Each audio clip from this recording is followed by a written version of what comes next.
একটার পর একটা অঘটন ঘটেই চলছে আমার সাথে, জানি না কি হচ্ছে এটা। কাল রাতে সিঁড়ি থেকে পড়ে গিয়ে পা মুচকে গেছে, আর এই দেখো ব্যান্ডেড করা রয়েছে। এইমাত্র ডাক্তারের কাছ থেকে আসলাম আমি। হ্যালো বন্ধুরা, গুড মর্নিং। আমি মুক্তি। এখন বাজে হচ্ছে সকাল 11:30। এখন থেকে ব্লগটা স্টার্ট করলাম। শুরুতেই তোমাদের দেখিয়েছিলাম আমার পায়ের অবস্থাটা। কাল রাতে আমার চায়ের ঘরে যেতে গিয়ে মানে গেছিলাম, আসার সময় সিঁড়ি থেকে পাটা ফসকে নিচেই পড়ে যায় আর পাটা মুচকে যায়। সঙ্গে সঙ্গে কিন্তু আমি ঘরে এসে সর্ষের তেল দিয়ে মালিশ করেছিলাম, তারপরে হালকা ব্যথা কমেছিল। তারপরে আমার ঘরে ছিল না, আমি একাই সর্ষের তেল দিয়ে মালিশ করেছিলাম, আর অনেকটা টাইম হাঁটাহুটিও করেছিলাম, মানে হেঁটেছিলাম আর কি। তারপর হচ্ছে ঘরে এসে খাওয়া দাওয়া করে যেরকম শোয়ার দরকার, ঘুমানোর দরকার, ঘুমিয়ে পড়েছিলাম। অর্ধেক রাত্রে দেখছি আমার পাটা ভীষণ পরিমাণে যন্ত্রণা করছে, আমি নাড়াতে পারছি না।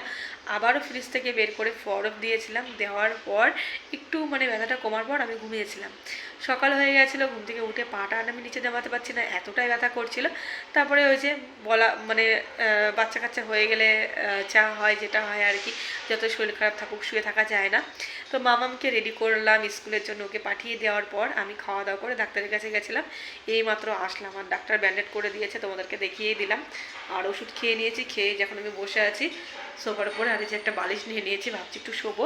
আর সঙ্গে একটা কম্বলও নিয়েছি, কারণ সামনে জানলাটা খোলা আছে, ভীষণ পরিমাণে হাওয়া আসছে, আমার শীতও লাগছে। আর আমার বর দেখো ফ্যান চালিয়েছে চলে গেছে, ওই দেখো। বললাম যে ফ্যানটা বন্ধ করে দিয়ে যাও, তো ওর যাওয়ার সময় আর মনে নেই, আমাকে নামিয়ে রেখেও চলে গেল হোটেলে। মামামুর স্কুল থেকে আসার টাইম হয়ে গেল, ওর স্কুল আজকে হাফ ডে, আজ হচ্ছে শিক্ষক দিবস, তার জন্য। তো চলো বন্ধুরা, কি করি না করি দেখতে থাকো। দুপুরের জন্য রান্না বসিয়ে দিয়েছি, আর রান্না করছি মুসুরের ডাল। তো দেখো সোমবার দেওয়া হয়ে গেছে, আর ভেন্ডি ভাজা আর হচ্ছে আলু ভাজা হয়ে গেছে।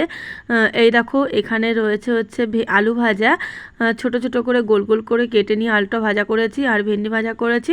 আর এখানে দেখো ভাত হয়ে গেছে, উপর দেওয়া রয়েছে। বন্ধুরা, আমার রান্নাবান্না সমস্ত কিছু কমপ্লিট। ওই দেখো রান্নাবার মুছে নিয়েছি, থালা বাসনও মাজা হয়ে গেছে, দাঁড়িয়ে দাঁড়িয়ে কষ্ট করে নিয়েছি। আর ওই দেখো গ্যাসের উপরে গরম জল আছে, স্নান করব গরম জল দিয়ে। আর এই যে হাতে নাইটি দেখতে পাচ্ছ নিয়ে নিয়েছি। তো চলো স্নান করে আসি, তারপরে স্নান করতে যাব। তারপরে দেখছি যে পায়ে ব্যান্ডেড বাঁধা রয়েছে, এই অবস্থায় তো স্নান করা যাবে না। তার জন্য আবার ঘরে আসলাম, ঘরে এসে এই দেখো ব্যান্ডেডটা আমি খুলে নিচ্ছি। আর আগের থেকে অনেকটাই ব্যথা কিন্তু কমেছে, যেহেতু সকালবেলায় ডাক্তারের কাছে গিয়ে ইঞ্জেকশন দেওয়া হয়েছে আর ওষুধ খেয়েছি, খাওয়ার পরে কিন্তু অনেকটাই ব্যথা আমার কমে গেছে। আমার স্নান হয়ে গেছে, এখন ভাত খাবো। আমার বরের আস্তে আস্তে অনেকটা লেট হবে, ও বলে গেছে যে ভাত খেয়ে নিতে। তো আমি আর মাম্মাম ভাত খেয়ে নেব। তো চলো এখন ভাত বাড়বো। মাম্মা, হাত মুখ ধুয়েছ? চলো ভাত খাবা। বন্ধুরা, এই আমি স্কুল থেকে আসার সময় আমাকে এই ব্যাগটা বাবা কিনে দিয়েছে, তাহলে ভাল লাগছে। এই দেখো এখানটা ফাটা ছিল, আমি এখানটায় কালার করে দিয়েছি, আবার বোঝাও যাচ্ছে না। ওর এই প্যাডটা এত পছন্দ হয়েছে, এখানে একটু ফুটা ছেঁড়া আছে দেখো, তাও ও নিয়েছে। বাড়িতে এসে এই যে কালার দিয়ে কালার করে দিয়েছে, বলছে আমি তাও নেব। তো ওর পাপা কিনেই দেবে না, জোর করে ও ওটা নিয়ে এসেছে। তো এই দেখো দুটো কুইন আছে, কি ভালো লাগছে দেখতে, তাই না মাম্মা? এই তো কলি কলি ডগ। তো এই যে মামা এখন হোমওয়ার্ক করছে, আবার এখানে দুটো ডগও আছে, তাই দেখাচ্ছে কি সুন্দর ডগ। হ্যাঁ, আমরা এখন খেতে বসে পড়েছি, আমি আর মাম্মাম। বলছে প্রথমে আলু ভাজা দিয়ে খাবে, ওর আলু ভাজা আর ভেন্ডি ভাজা হলে ওর আর কিছু চাই না। ওই এত ভালোবাসে আলু ভাজা আর ভেন্ডি ভাজা। ডাল করেছি, ডালটাও ভালোবাসে। নামটা দিয়ে নিয়ে নাও, দেবো। খেতে বসলে আগে ফোন, ফোন ছাড়া কিছু না এই মেয়েটার। আজ যেহেতু মামামের স্কুল হাফ ডে ছিল, স্কুল থেকে এসে খাওয়া দাওয়া করে ঘুমিয়ে পড়েছে। ঘুমোতে চায় না, আবার ঘুমোলে উঠতে চায় না। তো ওর পাশে এসে আমি একটু শুলাম, আর চুলগুলো এলোমেলো হয়ে গেছে। তো চলো বন্ধুরা, আমি একটু ঘুমিয়ে নিই, তারপরে আবার দেখা হচ্ছে। সন্ধ্যা লেগে গেছে, সন্ধ্যা দিলাম, দিয়ে নিয়ে এই দেখো আমি এখন চা বানিয়ে নিচ্ছি। আদা দিয়ে চা করছি, লাল চা। আর লাল চাটাই আমরা বেশি খাই, দুধ চা খাই না বলতে গেলে। ওই লোকজন আসলে পরে তাহলেই খাওয়া হয়, নাহলে খাওয়া হয় না। আমি কিন্তু দুধ চাটা ভালোবাসি, কিন্তু খেতেও ইচ্ছা করে। আমার প্রচণ্ড পরিমাণে গ্যাস বলে আমি আর দুধ চাটা খাই না, লাল চাটাই খাই। কেক পুরোটা খেয়েছো? খেয়েছো তো?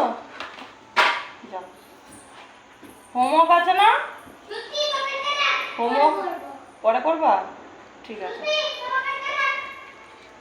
তো বন্ধুরা এই যে বসে পড়েছি চা, 2 কাপেই ঢেলেছিলাম। দিয়ে আমার বরকে ফোন করলাম, দিয়ে ও বললো যে ও তার আগে ফোন করেছিল আমাকে, বললো আমি এক্ষুনি আসছি, তার জন্য কাপের চাটা আমি ঢেলেছিলাম। তো ফোন করলাম, ফোন তুললো না। আমি তার জন্য আমার ফ্লাক্সে ঢেলে রেখে আসলাম। দিয়ে এই যে আমি একা একা বসে পড়েছি চা খেতে। চাটা একটু ঠান্ডা করে নিয়েই আমি খাই, গরম গরম চা আমি খেতে পারি না।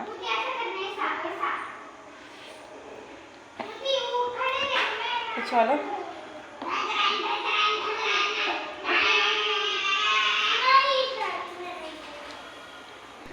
এবার আমি মাম্মামকে লেবু কেটে দিলাম, বললাম খেয়ে নে।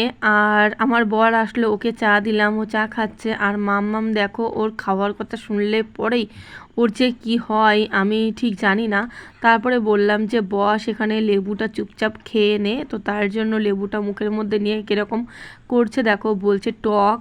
আর এই লেবুটা একদমই টক না, ভালোই মিষ্টি। তো চলো বন্ধুরা, আজকের ভিডিওটা এখানে শেষ করছি। কেমন লাগলো তোমরা কিন্তু অবশ্যই জানিও। টাটা।